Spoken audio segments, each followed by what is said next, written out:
Hi, I'm Trey Keirans, the inventor of the BioBowl. The BioBowl intends to cut down on the waste produced from single-use plastic products. The problem with these single-use plastics is that they are most often petroleum-based. Petroleum plastics do not decompose. Instead, they create waste, add to landfills, and create greenhouse gases when burned. Greenhouse gas emissions contribute to climate change, one of the greatest environmental threats to our world. Whether you know it or not, you've probably been contributing to the single-use plastic problem. So what better time to decrease your carbon footprint than right now? After all, you'd help the world cut down on 380 million tons of plastic we produce each year. Sources such as the New York Times show that food packaging waste alone has increased dramatically during the pandemic. Personally, I noticed how my family's recycling bins are always overflowing with plastic. It made me think about how I could cut down on plastic waste. I knew that compostable and recyclable dishes and containers have been around for a while, but I'd never seen one that used bioplastic and fabric as key components. The answer was the BioBowl, a bowl made of 100% eco-friendly biodegradable materials.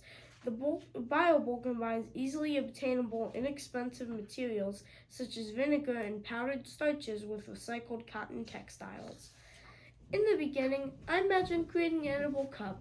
This proved hard to create, so I moved on to experimenting with different bioplastic mixtures based on various recipes I found online. I tried making a reusable, compostable bio cup out of powdered starch, orange peels, coffee grinds, and vinegar. However, I ran into a few problems.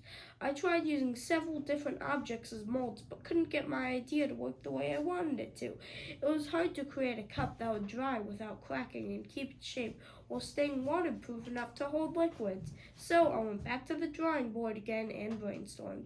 I decided that a bowl shape would be easier to mold and still very useful as a container. The bioplastic mixture that was the easiest to handle was made out of arrowroot powder, cornstarch, vinegar, and water. It resembled a gooey, transparent glue, and I got the idea to use a paper mache technique with the pieces of fabric. I researched textile waste and learned that the Environmental Protection Agency estimates that only 13% of textiles and clothing and footwear is recycled. This means there is an awful lot of fabric available for recycling, which is good news for the BioBowl. I dipped cotton strips of fabric into the bioplastic mixture and arranged them across an inflated balloon to form a half-shell bowl. After drying, I wound up with a very rigid, textured bowl. Then I decided to drape a single piece of bioplastic soaked cotton fabric over a bowl to see if I could achieve a smoother shape. As you can see, it worked. Because look, it's smooth. My final design ended up being simple and eco-friendly.